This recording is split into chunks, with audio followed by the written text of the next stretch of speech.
सुईगाम नाडा बेट highway पर रेगिस्तान समंदर में तब्दील हो गया। यहां पर भारी बारिश के बाद 5 फीट ऊंची लहरें उठने लगी। नाडा बेट के आसपास के रेगिस्तान में बारिश का पानी भर गया था। भारी बारिश के बाद एनडीआरएफ और एसडीआरएफ की टीम भी मौके पर तैनात हो गई। मौसम विभाग ने अगले 7 दिनों तक गुजरात में भारी बारिश का पूर्वानुमान किया है और अगले 24 घंटे में उत्तरी गुजरात के कई जिलों में भारी बारिश या उससे ज्यादा बारिश की चेतावनी दी गई है। मौसम विभाग ने लोगों को अलर्ट भी किया है और मौसम विभाग के इस अलर्ट ने लोगों की चिंताओं को बढ़ा दिया है। समुद्री इलाकों पर ना जाने के लिए कहा गया है। इसके अलावा मौसम विभाग की तरफ से ये भी कहा गया है चूंकि यहाँ पर भारी बारिश हो सकती है और ये बारिश मुसीबत का सबब बनेगी, तो ऐसे में अगर ज़रूरी ना हो अपने घरों से बाहर ना निकलें, समंदर के किनारे इलाकों में ना जाएं। फिलहाल ये बनासकांठा की तस्वीरें आप देख रहे हैं। आसमानी आफत ने कैसे कहर बरपाया। साथ ही पिछले 24 घंटों की बात करें तो गुजरात के कई ऐसे जिले हैं जहां भारी बारिश हुई है। बनासकांठा भी उनमें से एक है और यहां तो सबसे ज्यादा 410 mm बारिश दर्ज की गई है। और वहीं कच्छ में 317 मिलीमीटर बारिश हुई है। पाटन में 192 मिलीमीटर, मोरवी में 116 मिलीमीटर, तापी में 112 मिलीमीटर और वलसाड़ में 95 मिलीमीटर बारिश की गई है। और अहमदाबाद के साबरमती रिवर फ्रंट का वॉकवे भारी बारिश के बाद और साबरमती नदी के जलस्तर के बढ़ने के बाद नागरिकों के लिए, आम लोगों के लिए बंद कर दिया गया है। साबरमती नदी का जलस्तर बढ़ा है और अहमदाबाद के 19 इलाके और 132 गांव पर इस वक्त अलर्ट है। गुजरात में जल प्रलय की एक तस्वीर हम आपको दिखा रहे हैं। इस वक्त अहमदाबाद की ये तस्वीरें आपकी टेलीविजन स्क्रीन पर। साबरमती उफान पर है और बांधों को खोल दिया गया है। गुजरात में मौसम विभाग ने अहमदाबाद समेत पूरे राज्य में बारिश का अलर्ट जारी किया है।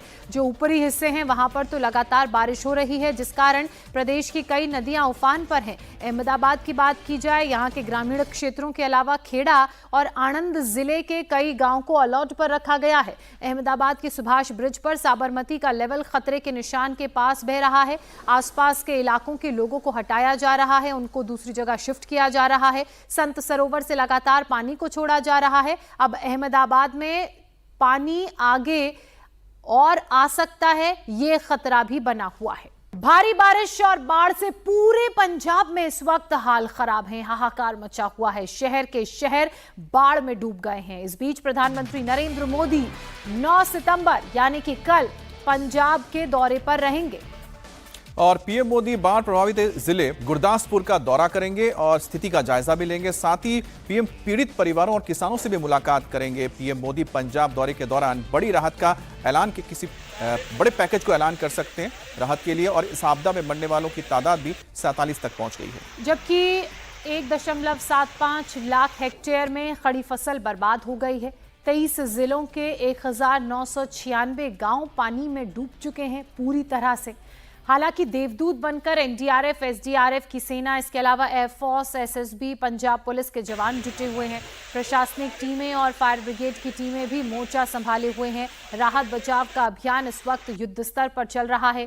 एनडीआरएफ की 24 टीमें, एसडीआरएफ की 2 टीमें ग्राउंड पर मौजूद हैं जो रेस्क्यू में लगातार जुटी हुई हैं, क्योंकि बाढ़ बारिश से पंजाब के हाल बेहाल हैं। इसके अलावा सेना, air force, SSB, police, fire services और जो प्रशासनिक टीमें हैं वो भी लगातार रेस्क्यू के कामों में जुटी हुई हैं। ब्यास नदी उफान पर है, इसके अलावा सतलुज नदी उफान पर है और यही कारण है कि पंजाब में इस तरह के हालात पैदा हो गए हैं। अब पंजाब के लुधियाना में बाढ़ और बारिश के चलते भीषण तबाही मची है। यहां बहने वाली सतलुज नदी लगातार विकराल रूप ले चुकी है और नदी के तेज बहाव की वजह से जमीन का तेजी से कटाव भी हो रहा है। प्रशासन अब मिट्टी के कटाव को रोकने के लिए तमाम कोशिशें कर रही है। नदी किनारे पर बसी ससराली कॉलोनी में बाढ़ का पानी घुसने से पहले ही प्रशासन की मदद से इसे रोक लिया गया। बताया जा रहा है कि सतलुज नदी का बहाव इतना तेज था कि एक पुराना बांध अपने साथ बहा ले गया। प्रशासन ने मिट्टी के बोरों से एक सुर अस्थायी बांध बनाया, वो भी ढह गया था, जिसके बाद आर्मी, एनडीआरएफ, प्रशासन और गांव के लोगों ने मिलकर एक मजबूत रिंग बांध बनाने का काम शुरू किया है। हालात इतने गंभीर हैं कि आर्मी को मोर्चा संभालना पड़ा है। ह्यूमन चेन बनाकर लाइन से मिट्टी की बोरियों को एक हाथ से दूसरे हाथ करते हुए किनारे पर भेजा जा रहा है, जिससे कटाव को रोका जा सके और किसी भी अप्रिय घटना से बचा जा सके। ये बाढ़ का पानी गांव से होते हुए शहरों तक ना जाए, उसी की कोशिश में ये पूरा रिंग ब्रिज इस वक्त बनाया जा रहा है। पंजाब के सभी 23 जिले इस वक्त बाढ़ की भीषण चपेट में हैं। इसी बीच आज से पंजाब सरकार ने स्कूलों को खोलने का फैसला लिया है।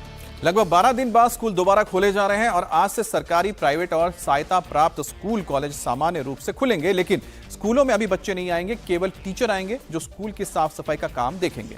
सरकार ने साफ किया है कि सफाई, सैनिटाइजेशन, सुरक्षा जांच और सुरक्षा प्रमाण पत्र जमा करने के बाद ही स्कूलों को खोलने की अनुमति मिलेगी।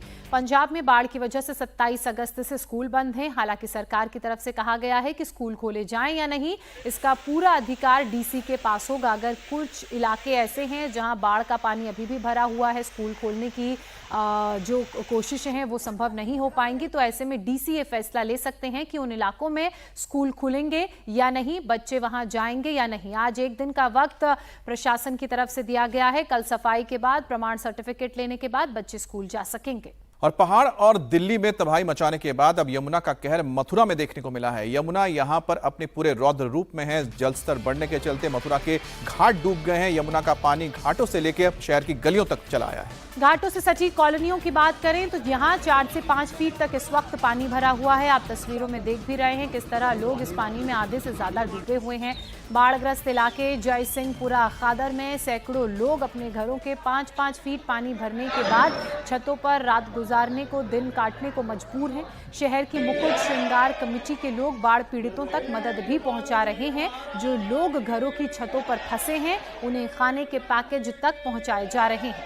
अब घरों की छतों पर रह रहे लोग मदद के लिए इंतजार कर रहे हैं। मदद के लिए पुकारने वाले लोग, कोई बाल्टी लटकाता हुआ दिखाई दे रहा है तो कोई अपनी साड़ी के जरिए मदद की मांग कर रहा है। यानी कि कुल मिलाकर देखा जाए, जो लोग फंसे हुए हैं वो इस वक्त छतों पर हैं और वो चाहते हैं इनको खाना पीना और साथ ही पानी दिया जाए, जिसके लिए लगातार राहत काम में लगे लोग उन तक मदद पहुंचाने की कोशिश कर रहे हैं। और ये तस्वीरें बता रही हैं कि किस तरह से यमुना नदी के आसपास का जो इलाका है इस वक्त पानी में डूबा हुआ है और लोग छतों पर रहने को मजबूर हैं।